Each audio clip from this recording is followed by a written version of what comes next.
Hiya, it's Owlet back with another Doctor Who review.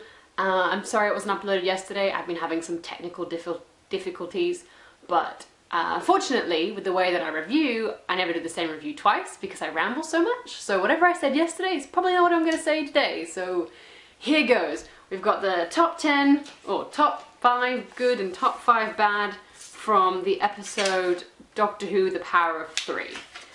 Chris Chibnall was back with his amazing writing, so the dialogue was of course fantastic. So let's get to it, but let's start with the bad. Voiceovers. I have issues with voiceovers. I mentioned it last week, I've mentioned it in Series 6, I cannot stand them. I'm all for narration when I think it has a purpose, but I feel at the beginning of episodes and at the end of episodes it's kind of corny, over the top, and almost condescending, like, and that's just how it happened, children. And you're like, okay, I get it, I understand. I mean, I know it's supposed to be giving you like a personal touch, like it's a diary recount from Amy's point of view and the other girl's point of view in a town called Mercy, but overall it just drives me insane and I can't stand it, so I really didn't like the voiceover. But that's okay, especially the end bit when she's like, we learned the true meaning of cubed that day, the power of 3. What are you, Charmed? Come on, Charmed even did that better than that. It was just, that's my biggest issue with it. But now we'll move on to less ranty, angry things. Number 2, I'm over flesh-like creatures. Why are all the aliens at the moment being aliens that can somehow morph into human features? It's just like, we had the Daleks in Asylum of the Daleks with their human face, but the Dalek stalks, and then we had the cyborg guy in a town called Mercy where he's part flesh but part of that cyborg, part alien as well, like, and the Doctor is a Gallifreyan, so he looks like humans, or rather humans look like Gallifreyans, and it's just, I would like an alien that looks like an alien. Which brings me on to part 3, Shakir, the leader, whatever, I've forgotten how to pronounce that alien, the leader guy, I couldn't take him seriously. He was like a Mighty Boosh character with the way that he spoke. He's like, and then I will unleash the cubes. And I was like, dude, chill out, man.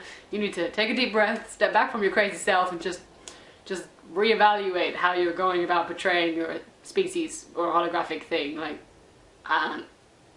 I kept almost giggling whenever he was trying to talk to the Doctor, and it was supposed to be a really serious moment, but I just expected a song about being the chosen one to come out of his mouth at any moment, and it didn't.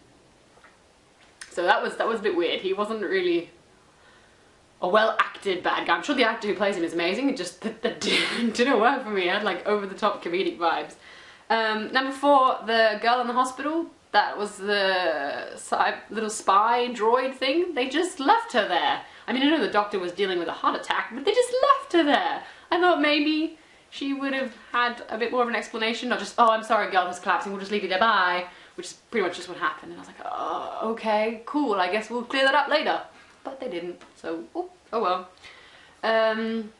Number 5 was a very small detail, and it's not really that important, but when Amy and the Doctor went into the lift, the goods lift, to go through the looking glass, there was a green screen line around them, which I actually quite liked because it reminded me of old school Who, and like, not old school Who, because I unfortunately don't know much about old school Who, but like new Who, old school new Who, with series 1 and 2 when their graphic standards weren't that high yet, so they had like green screen lines quite a bit, and you're like, oh, you're trying to be a sci-fi show. So you can just kind of see that green screen glow about them, which was a little bit annoying, but like, really, I'm just wanted to pick something to make it 5, so I'm not actually that fussed about it at all. Good things that I liked. Let's do this. The Doctor's ADD/ADHD behaviour. Now, I'm not even limiting it to that because I know that it differs from person to person, but that's probably the best way to describe it in this situation. I'm not actually claiming that that's how anyone with that disorder behaves, so let's just clear that before I get flamed. Because I'm just saying that his fidgety behaviour, his inability to sit still was quite cute and charming, in the fact that he tried to do everything and he did everything within an hour, and he couldn't just sit on a couch and just be with the pawns until later on when he thought about it, and then he was like, oh, I can. But, you know, it was cute to watch him paint the fence and fix the car and mow the lawn and make fish fingers and custard.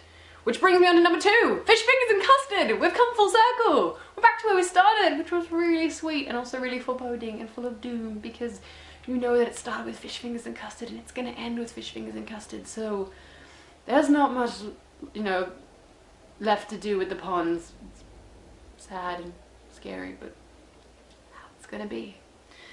But I really liked it. I thought it was really cute, and how he talked about that he, you know, is a bit of a cooking genius because he can mix fish fingers and custard, mix savoury with sweet. So it was quite cute. The first face speech, number 3, speaking of cute moments with the ponds, number 3, that speech between the Doctor and Amy when they were sitting outside the underground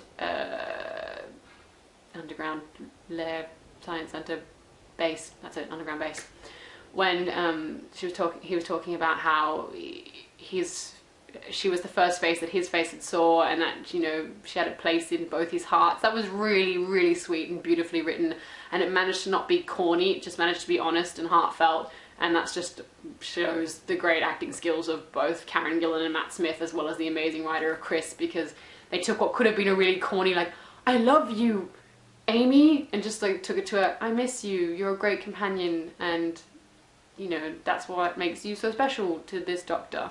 And it was nice to just sort of clear up any friendship vibes and just sort of leave it as it is.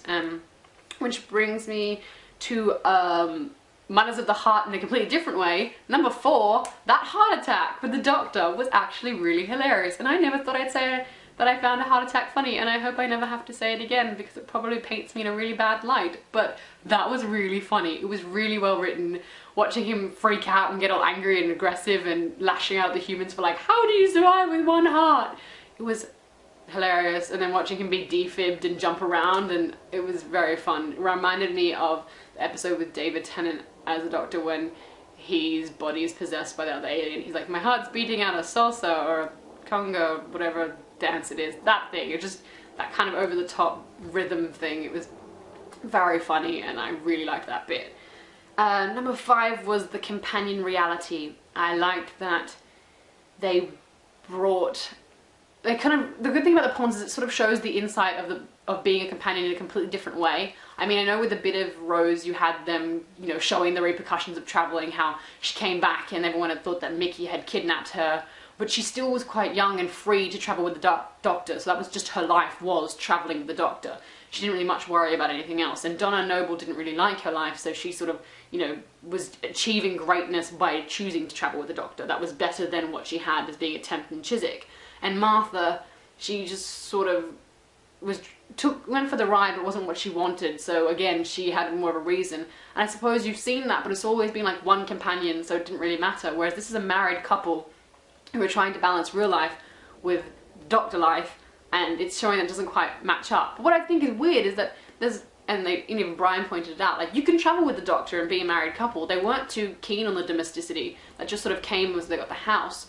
And, you know, that's almost the Doctor self-sabotaging, because he knows companions are going to leave him, and he even pointed out to Brian in the most heartbreaking way that they leave him and they die, and, you know, you could just really see the weight of all of the guilt resting on the Doctor's shoulders there, and Matt Smith did a magnificent job of showing that with the, you know, furrowed brow and the pauses. It was really beautifully done, and so I just really liked how realistic it was that you, in reality, if the Doctor turned up, like, you can't just go, yeah, alright, I'm going. You sometimes have to factor in having a job and having friends and committing to wedding plans and things like that. So I thought that was a really nice change to give a whole new spin on the Doctor Who. It's not just like all adventures all the time, but I'm sure that will change once Oswin comes flying back in somehow.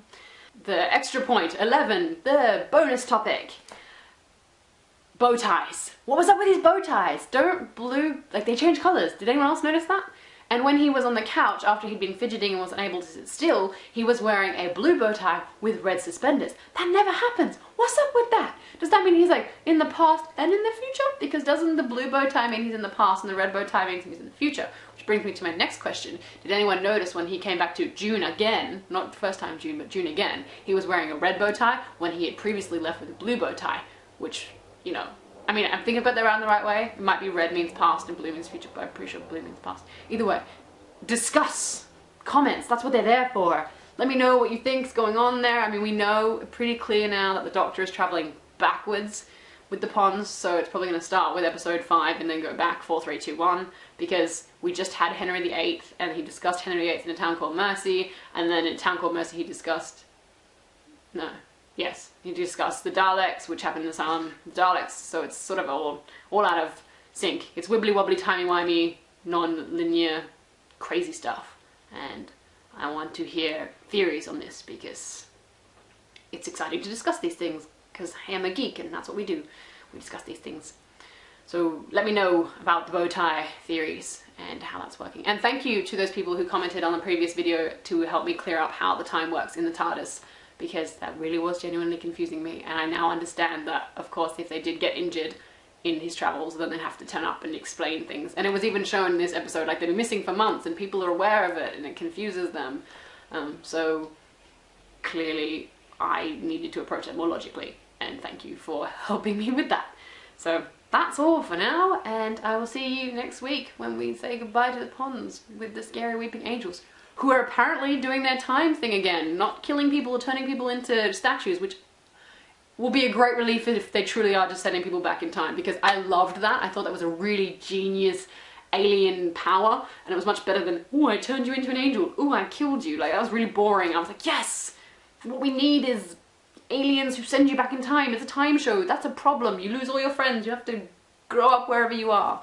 So I think that'd be really exciting, but terrifying and really sad, because these past 4 episodes have been so well written that I actually don't want the Ponds to leave now, which I think was the whole point. So way to pull our heartstrings. Oh wow, these things have to happen, apparently, because that's the life of the Doctor. Always new faces, both his and of his companions. So that's all, and I will see you all next week. Toodles!